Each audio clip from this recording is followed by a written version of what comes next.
제가 이제 아는 스님들 중에요, 당연히 이 법을 모를 거라고 생각하고 옛날에는 살았어요. 당연하지 이렇게 생각하고. 나중에 보니까요, 제가 전혀 안 그럴 거라고 생각했던 스님들 중에 은근히 꽤 많은 스님들이 본인들은 벌써 이걸 5년 전, 10년 전에 이 자리를 다 확인하고 살았더라고요. 아무 내색 안 하고. 이제 물어보니까 이제 그런 얘기를 한단 말이죠. 얘기 안 하니까. 그러면서 어떤 스님은 저한테 그러더라고요. 물어보니까 얘긴데, 나 요즘에 좀 억울하다 그러세요. 그래서 왜요? 그랬더니, 야, 나는 솔직히 이거 하나 알라고 진짜 오랜 세월 정말 고생 많이 해서 정말 힘들게 알았다. 진짜 나는 피고생을 하면서 알았다. 진짜 힘들게 알았고, 이걸 알고 나서 나는 정말 너무너무 정말 그 성취감도 많았고 너무너무 좋았다. 근데 요즘에 좀 억울한 마음이 든다. 그래서 왜요? 요즘에는 난 그렇게 힘들게 알았는데, 요즘에는 보면은 주변에 보면 너무 쉽게 하는 사람들이 있고, 대화를 나눠보면 진짜 안목이 맞는 걸 보면 한편으로는 좀 억울하다, 이런 얘기를 하는 스님도 계셨어요. 그럴 법하단 말이죠.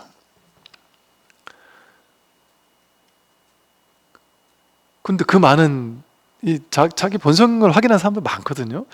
근데 그걸 확인한 사람들이 우리 눈에 그게 안 띄고, 우리가 그렇게 막 이렇게 도인이 어쩌고 이렇게 보지 않는 이유가 뭐겠어요? 모른다니까요. 우리는 봐도 몰라요. 똑같아요. 그냥 똑같아요. 그러니까 우린 도인상을 가지고 있으면 도인을 못 봐요. 그리고 스스로 도인이라는 생각도 없고, 또 사실은 이걸 도인이라고 얘기를 해야 한다는 게 말이 안 돼요. 도인이 아니에요. 어찌 보면 이거는 도인이라고 하면 전부 다 도인이에요. 도인이라고 하면 전부 다 부처란 말이에요. 우리가 깨달으나 깨닫지 못하나 똑같단 말이에요. 이 한마음 쓰는 것은 다 똑같단 말이에요.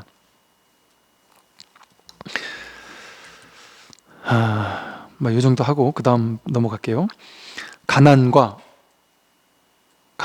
고통이 다 망상에서 생겼으니 만약 이 마음을 깨달아서 서로 경책하여 행함없이 행한다면 곧 열애의 직연에 들 것이다. 가난, 고통, 이거 다 망상이에요. 망상에서 생겼어요. 생각에서 생겼어요. 가난, 고통. 여러분이 예를 들어, 나는 전 재산이 1,000만 원, 2,000만 원밖에 없어. 그래서 난 가난해. 그렇게 생각하는 분이 계신다. 그 생각이잖아요. 생각. 예를 들어 저 아프리카 부족 거기서는 지금도 그냥 원신처럼 살 거 아니에요? 있어요? 거기서 제일 부자가 있을 거 아니에요? 거기서도? 거기 부자는 예를 들어 집을 그래도 나름 이렇게 탁 뼈대도 나무 뼈대 좋은 뼈대로 하고, 벌레가 득실거리는 건 어쩔 수 없지만 나무로 뼈대를 하고 이파리로 집을 짓고, 나름 약간 넓은 집을 한 서너 평 되는 넓은 집을 짓고, 침대 비슷하게 하나 그래도 좀 좋은 걸, 대나무를 좋은 걸 만들고 좀 부드러운 풀을 깔고, 그래서 그곳에 이렇게 자면서 자기 밑에 사람들도 있고, 이런 삶을 산다고 생각해 보세요. 그 사람이 그 부족에선 최고란 말이에요. 남들이 다 그 사람의 호화스러운 삶을 부러워할 거란 말이에요. 나머지 사람들은 집도 없거나, 집이라 해봐요 완전 허름하거나, 비가 떨어져도 이 사람은 비가 별로 많이 안 떨어지는데 자기네들 집은 그냥 우수수 떨어지는 집을 살고 그러지 않겠어요? 예를 들면 이 사람은 되게 부자로 사는 거 아니에요? 그 마을에서 제일 가는 부자잖아요. 근데 우리가 생각하면 어때요? 거지도 그런 거지가 없겠죠. 본인은 대단한 부유를 누르게 살지만, 제가 언젠가 어디 시골 마을에 20대 30대들이 모여가지고 사는 그 공동체 마을을 가본 적이 있었다고 예전에 말을 했었어요. 제가 그 마을을 가서 놀랐던 게요, 그 마을이 공동체 마을인데 그 사람들이 20, 30대 친구들이 서울에서 큰 회사에 다니던 사람들이 많아요. 대기업도 다니고 나름 잘 나가던 사람들이었어요. 그런데 그 회의감을 느끼고 그 시골에 가서 가구를 여러 가구 사가지고 그 사람들이 거기서 사는 거예요. 공동으로 차 한 대가 있어요. 공동으로 운영하는 차가 한 대가 있고, 공동으로 이렇게 전체 업무를 총괄하는 총무가 하나 있고, 나머지는 다 자기 농사를 짓는 거예요. 자기 집에다가 이렇게 농사를 짓고 하는데, 농사로 해가지고 벌어들이는 수입이 뭐 한 달에 30만 원? 2, 30만 원 정도 밖에 안 되는 거예요. 그리고 그러다가 정 돈이 없어서 안 되겠다 싶으면 가끔 남자들이 한 달에 한두 번씩 이렇게 하루 이틀씩 이렇게 노가다를 하러 가더라고요. 그럼 거기 가면 한 5만 원, 10만 원 받아온다고. 그러면서 그냥 그러고 살아요. 애들 공동 육아하고 하면서. 근데 그 마을은 다 그 정도 버는 거예요. 그 정도 버는 거예요, 다. 근데 그 마을에 딱 한 명 총무만 돌아가면서 하는데, 그 총무 할 때는 한 달에 50만 원, 한 달에 그때 뭐 70만 원이었나? 80만 원이었나? 그 생활비를 받아요. 그 사람이 제일 가쁜 거예요, 그 마을에서. 그러니까 막걸리를 사면 그 사람이 쏘고, 그 사람이 가쁜 거예요. 월 80 받는데 나머지는 다 20밖에 못 버는데. 그러니까 가난하다. 그 마을에서는 그 사람이 최고 부자인 거예요. 가난하다는 생각이 있겠어요? 없단 말이에요. 그러니까 지금 이 말은 뭐겠어요? 비교에서 오는 거죠. 생각에서 오는 거죠. 여러분 옛날에 뭐 예를 들면 뭐 무슨 징기스칸 같은 영화 같은 거 보잖아요. 그러면 징기스칸 하면은 전 세계를 지금 주름 잡았던 대황제 아니에요. 근데 그 사람이 이렇게 무슨 우리 몽골에 있을 법한 그 움막 있잖아요. 그 움막 그 안에서 사람들하고 밑에 장수들하고 회의해요. 거기가 우리 어찌 보면 우리 저 강원도 꼴짝에 있는 허름한 집보다 견고성이 떨어질걸요, 어쩌면. 그런데 제일 대단했던 사람이란 말이에요. 그럼 그 시대 같으면 그게 최고였단 말이에요. 근데 우리는 그 사람보다 훨씬 더 좋은 조건에 살잖아요. 비 한 방울 안 떨어지고, 손가락 하나 까딱하면 불이 탁 들어오고, 나무장작 뗄 필요도 없잖아요.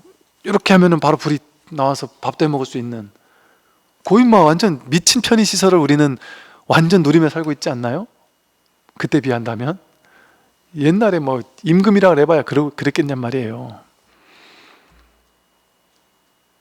이것처럼 우리가 부자다 가난하다 높다 낮다 잘났다 못났다 하는 게 전부 다 생각에서 오잖아요. 비교에서 오잖아요. 그 생각이 없으면 어디를 살아도 행복할 수 있어요. 그러니까 비교라는 망상에서 오는 거거든요. 그래서 부자다 가난하다 이게 다 환상이에요. 환상. 내가 잘났다 못났다 이것도 환상이에요. 제가 이런 극단적인 비유를 든 이유는 뭘까요? 아니 그 옛날 사람이나 뭐 아프리카 사람하고 우리를 비교하는 게 말이 안 되잖아요. 대상과 비교의 말이 되는 거지. 근데 제가 이런 극단적인 비유를 든 이유는 뭘까요? 그 생각 자체, 스님 비슷한 사람하고 비교해야 말이 되지, 그게 분별이잖아요. 분별. 나와 그 사람이 다르다라고는 전제 속에서 일단 어떻게 다를 수가 있어요? 똑같이 생각을 하고 사는 사람인데. 그러니까 내가 비교 대상이라고 여기는 이 사람은 나와 비교 대상이 되는 사람인데요, 저 사람은 안 되잖아요. 그것도 자기 생각이잖아요. 그러니까 자기가 경쟁 상대를, 이렇게 대단한 사람을 경쟁 상대라고 막 굳게 믿으면 스트레스 받거든요. 나보다 자꾸 잘 나갈 때마다 스트레스 받거든요.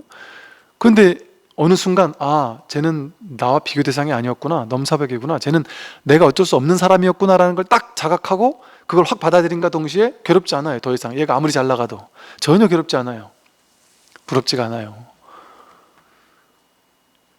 걔는 내 비교 대상이 아니니까, 내 마음에서 비교 대상이라는 상을 놔버렸으니까 그게 안 괴로운 거예요. 이제 걔가 아무리 잘 나가도.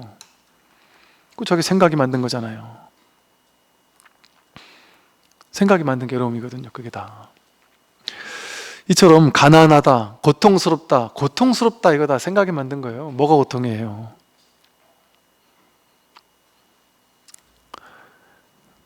고통스럽다라는 게 진짜 다 비교해서 와요. 진짜 힘든 일, 힘든 고생을 막 그냥 너무나도 힘들게 해봤던 사람들은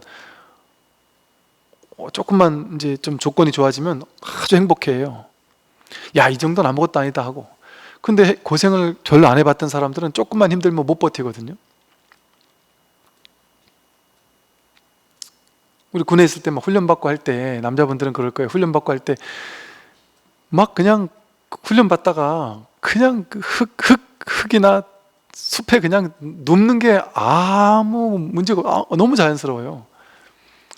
아무 문제가 없어요. 그냥 되게 자연스러워요. 그리고 시골에서 농사 짓는 사람들은, 저 부모님 따라다니면서 이렇게 뭐 농사 짓고 뭐 풀 뜯고 이럴 때 보면요, 약초 캐고 뭐 이럴 때 따라다니다 보면은 너무 자연스럽게 시골 어르신들은 그냥 이렇게 다니다가 길거리에서 이렇게 따가지고 그냥 입에 넣으세요. 그냥 따다가 입에 넣었다가 바구니에다 넣었다가. 우리 고정관념으로는 저 더러운 거를, 저기 안에 벌레가 있을 수도 있고 이게 먼지가 많을 텐데 더러운 걸 어떻게 입에 넣지? 싶잖아요. 짐승들은, 동물들은 다 그러고 살잖아요. 그렇게 막 되게 막 깨끗하고 안 깨끗한 걸 되게 따지잖아요. 근데 상황이 바뀌면 안 따진단 말이에요.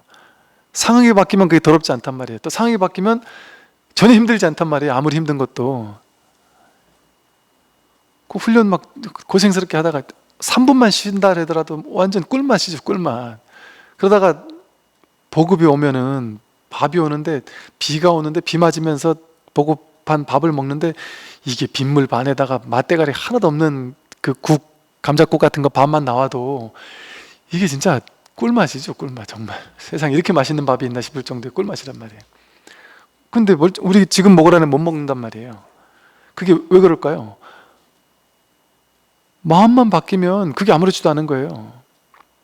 산에서 자는 것도 아무 문제가 없는 거예요. 산에서 자는 것도 꿀맛인 거예요. 그게 다 한 생각에서 나오잖아요. 한 생각에서. 자기 생각이 만들어내는 행불행이잖아요. 다 생각에서 나와요. 전부 다. 그 한 생각, 비교하는 한 생각, 분별하는 한 생각, 그 한 생각에서 가난, 고통, 그게 다 나와요. 전쟁에서 다 죽고 있잖아요. 근데 나는 다행스럽게 팔만 한 짝 날라갔어요. 그럼 이 사람은 얼마나 고맙겠어요. 남들은 다 죽거나 막 하체가 날아가거나 이래서 막 죽고 이러는 판인데, 나는 그래도, 난 그래도 팔 하나만 날아갔거나 손가락 하나만 잘렸거나, 그 얼마나 다행스럽겠어요. 참 세상 감사합니다 이럴 거 아니에요. 손가락이 잘렸는데 감사합니다 이럴 수도 있고, 손톱 하나만 날아가도 재수없다고 하는 사람도 있잖아요. 똑같이 병원에서 입원한 사람들이 이만하길 다행입니다 하는 분도 계시죠, 당연히. 근데 나는 재수가 없어서 왜 이래 됐을까요? 난 왜 이렇게 재수가 없는 사람일까요? 이러면서 비참해하는 사람도 있죠. 뭐 흔히 말하듯이 컵에 물이 반 있으면 반씩이나 했다고 하거나 반밖에 없다고 하는 사람이 있듯이, 아프리카에 신발 업자를 보내가지고 아프리카에 신발이 장사가 되겠나 한번 알아보고서 보고서를 작성해라 해서 보냈더니, 회사 관계자를 보냈더니, 아프리카를 보고는 A라는 사람은 갔다 와가지고 보고서를, 절망적이다. 여기는 아무도 신발 안 신기 때문에 신발 와가지고 갖다 놓으면 100% 망한다. 아무도 안 신는다 신발. 무조건 망한다. 그래서 절망적인 보고서를 냈다는 거예요. 근데 B라는 사람이 보고서를 냈는데 흥분해가지고, 대박이다 여기는. 아무도 신발 안 신기 때문에 신발 신는 거 한 번만 가르쳐 줘버리면 얘네들은 이 시장이 너무나도 넓다. 얘네가 다 신발을 사신을 거 아니냐. 어마어마한 시장이 확보되는 거다. 그렇게 보고서를 썼다는 거예요. 똑같은 상황을 보고도 거기서 절망을 하는 사람이 있고 희망을 보는 사람이 있잖아요. 그것도 한 생각 차이인 거예요. 거기서 절망이 보이는 건지 희망을 보는지 저기 한 생각 차이에서 나온단 말이에요. 그러니까 이 고통, 가난, 절망, 이게 다 망상에서 생겼어요. 다 망상에서 생겼습니다. 만약 이 마음을 깨달아서 서로 경책하여, 이게 한 생각에서 일어나는 거다. 내가 좋다 싫다 맞다 틀리다 옳다 그르다, 내가 행복하다 불행하다 하며 내 인생을 더 행복하기 위해서, 더 부자 되기 위해서, 더 어떻게 하기 위해서 살아왔던 삶, 그걸 한번 탁, 그 분별의 취사간택으로서 평생 살아왔던 삶을 탁 종식시키고, 분별 너머에 이 무분별지, 많든 적든 옳고 그르든 맞고 틀리고 이 모든 양극단에 끄달려가는 삶이 아니라 이 무분별지에 딱 눈을 뜨는 이 마음 공부, 이걸 통해서 진짜가 뭔지를 깨닫는단 말이에요. 마음을 깨닫는단 말이에요. 분별 너머를 깨닫는단 말이에요. 분별 너머의 진짜 본질을 깨닫는단 말이에요. 그걸 깨닫게 되면 서로 경책해서 행함 없이 행한다면, 그럼 이제 하더라도 하는 법 없이 하게 된단 말이에요. 서로를 돕게 된단 말이에요. 너와 내가 둘이 아니라는 한 마음이라는 사실을 아니까 하되 함이 없이 하게 돼요. 그냥 저절로. 그전에는 막 어떻게든 승리하고 이기고 저 사람보다 나아야 되고 이게 내 인생의 주된 목적이었는데, 이 마음을 깨닫고 나면 그게 아니라는 걸 깨닫는단 말이죠. 그러니까 서로 경책해줘요. 서로 도와줘요. 동체 대비심을 깨달으니까. 그리고 하는데 하는 바가 없어요. 열심히 사는데 집착이 없어요. 그러다 돈 안 버는 게 아니에요. 돈을 버는데 과도한 집착이 없어요. 최선을 다하는데 하는 바가 없고, 그 현실하고 똑같이 사는데 마음에 쉽게 말해서 스트레스, 장애, 괴로움, 물듦이 없는 거죠. 자유롭게 사는 것이죠. 이렇게 된다면 곧 열애의 지견에 들 것이다. 열애의 견해, 열애의 바른 견해 속에서 살아갈 수 있게 된다. 처음 발심한 사람은 아직 정신이 안정되지 못하니 자주 꿈속에서 이상한 경계를 보더라도 선뜻 의심하지 말라. 이 모두가 자기 마음에서 일어난 것이지 밖에서 온 것이 아니다. 처음 발심하면 아직 완전할 수가 없어요. 공부가 심지어는 처음 자기 성품 확인했다 할지라도 아직 완전히 이렇게 안심할 수 있는 그런 상황까지 아닐 수 있단 말이죠. 왔다가 정신이 안정되지 못할 수 있어요. 여전히 현실에서도 왔다 갔다 할 수 있고, 꿈속에서는 한동안은 꿈속에서 다양한 것들을 경험하고 할 수 있죠. 그래서 처음에 이제 꿈속에서 이상한 경계를 보더라도 의심할 게 없어요. 꿈속이 전부 다 자기 마음의 그림자잖아요. 그림자. 그걸 이렇다 저렇다고 해석해가지고 이게 무슨 꿈일까? 좋은 꿈일까? 나쁜 꿈일까? 이게 어떤 메시지를 띄고 있는가 하고 온갖 생각하고 해석하고 판단하고 분별할 필요가 없습니다. 꿈일 뿐이니까. 그런데 이제 이 부분이 사실은 우리 달마 혈맹론에서 조금 한편으로 어찌 보면 약간 의심스럽기도 하고, 이게 이 달마 혈맹론을 쓴 사람이 쓴 내용일까? 아니면 누군가가 이거 첨가한 부분이 아닐까 싶기도 하고, 한편으로는 약간 결이 다른 것도 있고요. 또 한편으로는 이럴 수 있는 부분이 분명히 어느 정도 있긴 있어요. 이럴 수 있는 측면이 분명히 있어요. 우리가 초기 불교에서 보면 니미따를 본다 그러잖아요. 이렇게 윗바사나 수행을 계속 하고 가다 보면 빛을 본다, 니미따를 본다, 이런 얘기를 하고 그러거든요. 그걸 되게 중요한 지표처럼 여기도 하는데, 선에서는 사실은 그걸 그렇게까지 중요하게 여기거나 선정이든 니미따를 보든 어떤 삼매를 증득하든 그거를 그렇게까지 막 중요하게 이렇게 여기진 않아요. 그냥 무시해라, 이렇게 이런 정도로 얘기를 해요. 크게 이렇다거나 저렇다거나 해석해가지고 이런 의미야 저런 의미야 이렇게 이런 의미야라고 얘기를 해주면 거기 머물러서 내가 뭔가 이제 공부가 되는가? 이런 식으로 의심할 수 있잖아요. 그래서 그런 이건 그 좋은 뜻인데 이런 식으로 해석을 해주지 않아요. 물론 이제 그 사람을 좀 돈발시키기 위해서는 그런 경계가 있었으면 그거 공부 잘 될라라는 거야, 이렇게 그냥 잘 될라라는 거니까 거기도 머물지 말고 꾸준히 공부해, 이런 정도로 얘기해 줄 수는 있겠죠. 그죠? 그래서 그런 정도의 이제 부분이라고 생각하면 돼요. 이제 만약 꿈에 광명이 나타나는 것이 햇빛보다 밝은 것을 보면, 꿈에 광명이 햇빛보다 밝게 나타나는 걸 보면 곧 남은 습기가 다 없어지고 법계의 성품이 나타나리라. 즉 이게 상징이거든요. 상징.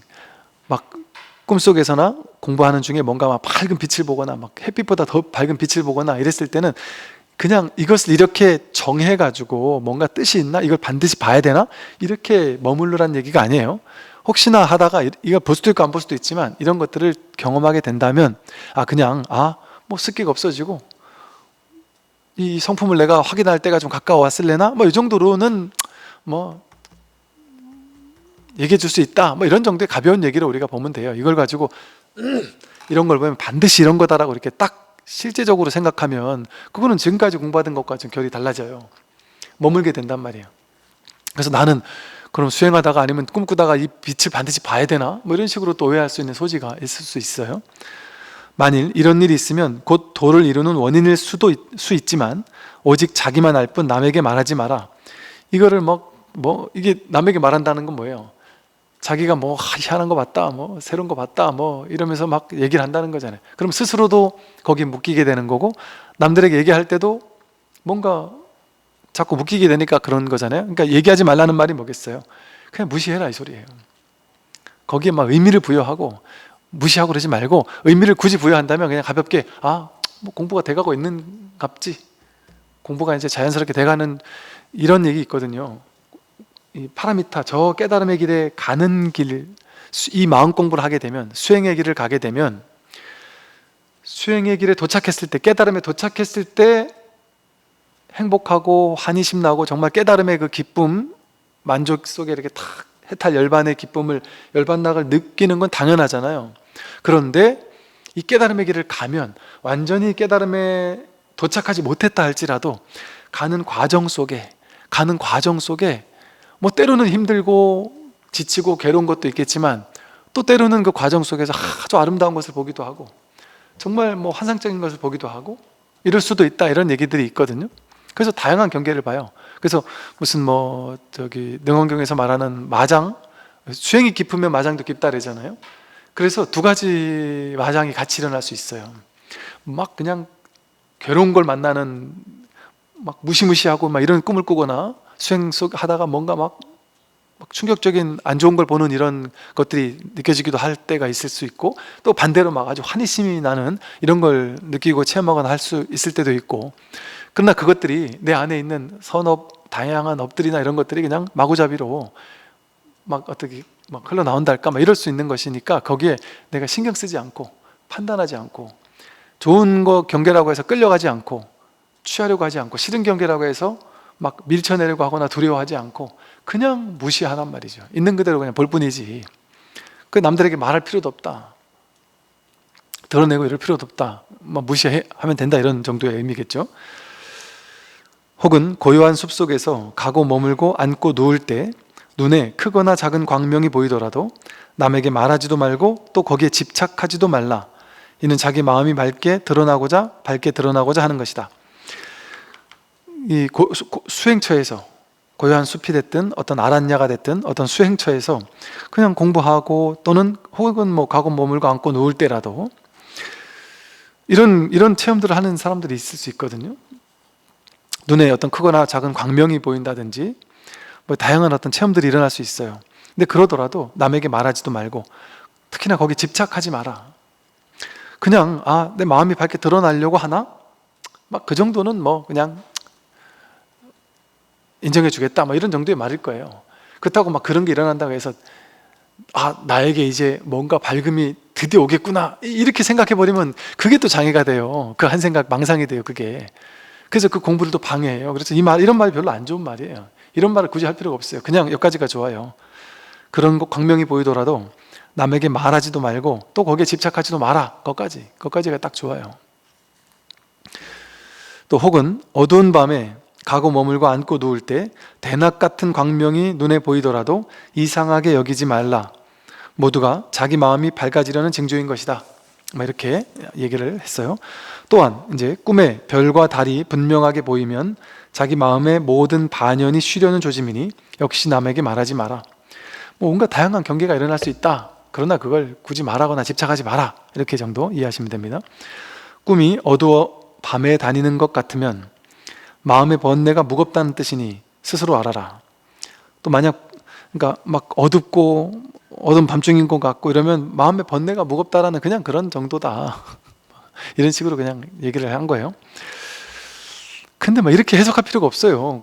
꿈에서든 현재에서든 뭔가 좋은 경계, 나쁜 경계가 나온다 할지라도 좋은 경계도 경계고 나쁜 경계도 경계예요. 그거 끄달릴 필요가 없어요. 좋은 경계라고 해서 취해서도 안 되고 나쁜 경계라고 해서 버리려고 해서도 안 돼요. 그게 다 취사간택 분별이잖아요. 그러니까 경계가 나타났을 때 가장 좋은 건 취부득 사부득 하는 거예요. 취하지도 않고 버리지도 않는 거예요. 그냥 지관, 머물고 보는 거예요. 멈춰서 보는 거예요. 분별하지 않고, 분별을 멈추고 그냥 보지. 그래서 집착하지 않고 그냥 볼 뿐이지 뭐 어디가 얘기할 필요도 없고 내가 끌려가지만 않으면 된단 말이에요. 그죠? 좋은 경계를 본다고 해서 내가 공부가 되려는갑다 하고, 나쁜 경계가 온다고 해서 내가 업장이 두터운갑다, 이것도 생각이고 해석이에요. 사실은 굳이 방편으로 공부 돈발시켜 주려고, 야 그래 네 좀만 더 하면 될 것 같아, 열심히 해, 이런 화성의 비유처럼, 야 그만하면 잘하고 있으니까 열심히 좀 더 해보자, 이렇게 돈발시키려고 이런 말을 한번 해볼 수는 있겠죠. 아마 그런 측면에서 이렇게 얘기한 걸 거예요. 만약 본성을 보았거든 경을 읽거나 염불할 필요가 없다. 본성을 봤다면이야 경을 읽어도 그만, 읽지 않아도 그만, 염불을 해도 그만, 하지 않아도 그만이죠. 많이 아는 것은 별로 이익될 것이 없고 도리어 정신만 혼미해질 뿐이다. 많이 아는 것을 공부로 삼으려고 하면 이 공부와는 완전히 어긋나는 거예요. 이 공부는 많이 아는 것을 통해서 공부하는 게 아니다. 머리로 하는 공부가 아니에요. 이 공부는 가슴에서 소화되는 거지. 내가 알겠다, 머리를 한번 굴리고 나면 그때서 알겠다, 이게 갭이, 틈이 벌어지잖아요. 시간이 필요하잖아요. 그거 왜 공이지?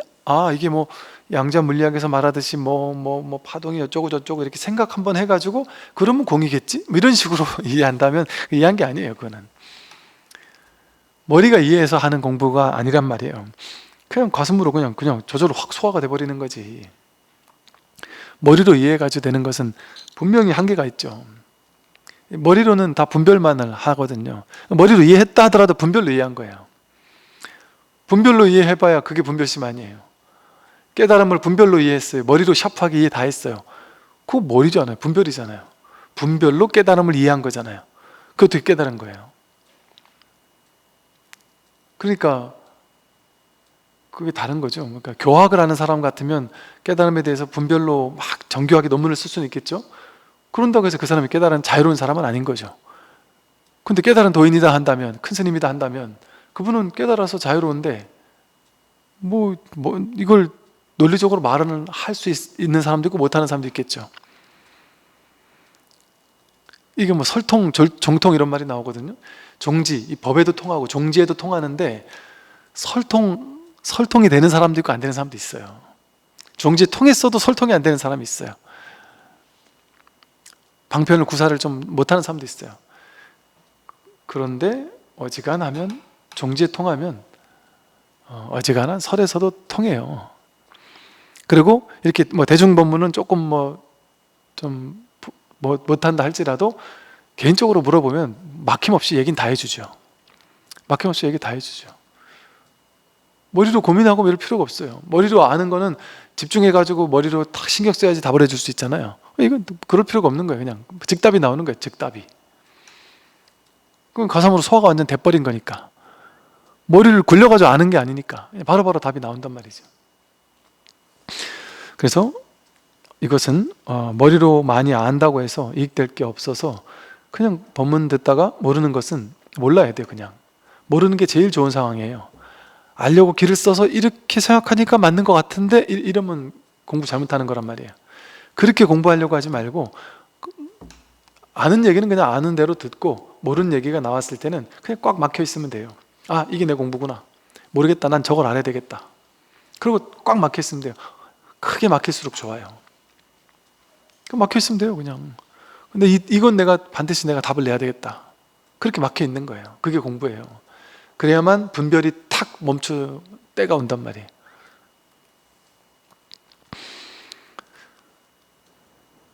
교법이란 마음을 표방하기 위한 것이니 마음을 알면 교법을 볼 필요가 없다. 이렇게 나오죠. 교법, 가르침, 법, 부처님 가르침이나 부처님의 법, 경전 이런 것들은 자기 마음을 깨달으면 그 마음을 그냥 드러낸 게 교법이잖아요. 교학이고 부처님 가르친 경전이고 법이잖아요. 그 마음을 깨달으면 그냥 그 마음을 설명해 달라면 그냥 줄줄줄 설명하는 거예요. 마음을 깨달은 사람이 자기가 마음을 이렇게도 설명할 수 있고 저렇게도 설명할 수 있죠. 자기가 하는 방식대로 이렇게 설명했을 때 그게 교법인 거예요. 마음을 알면 교법을 볼 필요가 없죠. 내가 마음을 모르면 대장경을 봐서 마음을 눈치채도록 어떻게든 길을 써야 되겠지만 자기가 마음을 알고 나면 대장경을 볼 필요가 없어요. 내가 하는 말이 그대로 대장경이 된단 말이에요. 어찌 보면 또 대장경이 내 마음을 얘기하는 것 같고, 여기 마음 하나를 대장경은 얘기하고 있는 거니까. 그러니까 팔만대장경이 이걸 교학으로 하려고 하면 다 다른 말 같아요.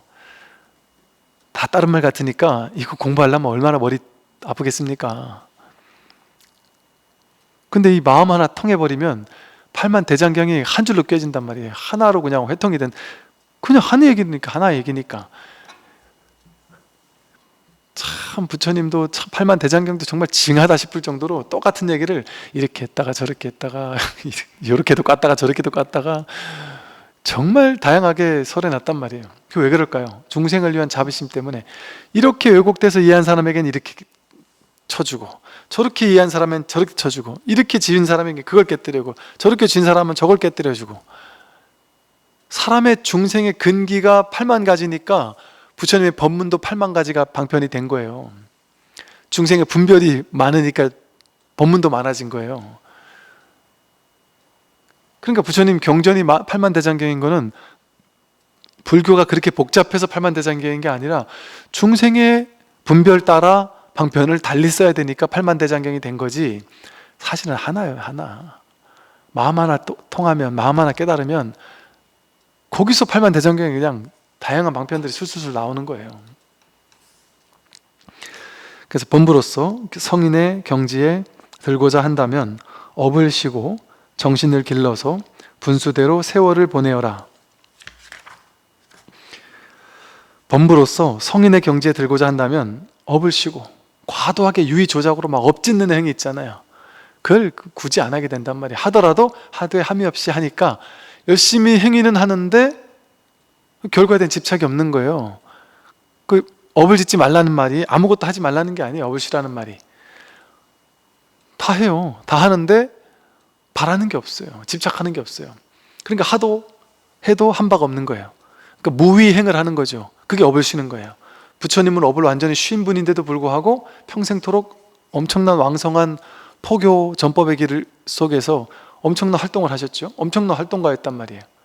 근데 그분은 업을 쉬고 계신 분이에요. 왜? 유의 조작행을 한 게 아니라 무위행을 하셨기 때문에, 하되 함이 없는 행을 하셨던 분이기 때문에 그게 진짜 업을 쉬는 거예요. 그래서 이 공부를 진짜 하고자 한다면 업을 쉬고 과도한 집착 없이 정신을 길러서 이 마음 공부를 해가지고 분수대로 세월을 보내라. 분수대로는 뭐겠어요? 자기 분수대로, 자기 인연 따라 더 많은 거 요구하지 말고, 내 지금 주어진 이 분수, 이게 나한테 이게 주어졌으면 이게 내 인연 아니에요. 그러니까 깨달은 사람은 바라는 게 없는 거예요. 근데 바라는 게 없는 것도 아예 바라는 게 없는 게 아니라 바라는데 바라는 게 없는 거예요. 죽어 있는 사람이 아니라니까요. 지금 인연 따라 나에게 주어진 거 분수에 100% 만족이에요. 인연 따라 이대로 그냥 오케이 하고 인연 따라 맞춰서 살아요. 그런다고 해서 하고 싶은 게 없고 갖고 싶은 게 없고 되고 싶은 게 없느냐? 인연이 맞으면 또 할 수도 있어요. 가지려고 애쓸 수도 있어요. 그러나 굳이 인연이 안 되면 안 할 수도 있어요. 노력은 하는데 돼도 좋고 안 돼도 좋아요.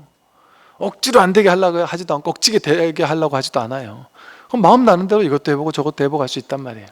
그러나 뭐 돼도 좋고 안 돼도 좋으니까 성공 실패랑은 상관없는 거예요. 목표가 없어요. 목표가 그냥 분수대로 세월을 보내요. 근데 마음 나는 대로 마음은 내요. 그러나 돼도 좋고 안 돼도 좋으니까 지금 이대로 자기 분수대로 그냥 세월을 보내는 게 공부하는 거예요. 할 일 없이 세월을 보내는 게 그게 공부하는 거예요. 근데 이 말을 잘 알아들어야 돼요. 그냥 어디 산골에 가서 아무것도 하지 않고 농사만 지으면서 진짜 소유한 거 아무것도 없이 그냥 그렇게만 살라는 거냐? 그렇게 정해진 바가 없어요. 무효정법이라 정해진 게 없어요. 분수에 따라 세월을 보내는 게, 주부면 애들 키우고 남편 뒷바라지 하고 하면서 세월을 보내는 거고, 직장인이면 열심히 직장생활 하면서 그냥 내 인연 따라 세월을 보내는 거예요. 진급대가 다가오면 최선을 다해요. 근데 될 수도 있고 안 될 수도 있어. 근데 겉으로는 최선을 다해요. 남들에게 의지를 아예 보여주지 않으면 당연히 떨어질 거 아니에요. 그럼 겉으로는 저도 열심히 하고 저도 의지가 있습니다 이렇게 하는 모습을 보여줄 수 있단 말이에요. 겉으로는. 그러나 속으로는 뭐 돼도 좋고 안 돼도 좋고, 이게 분수면 내 인연이면 받아들이겠다 이런 자세가 돼 있겠죠. 그럼 뭐 돼도 안 돼도 크게 상관없어요. 분수에 따라 세월을 보내는, 그러니까 삶을 가지고 노는 거예요.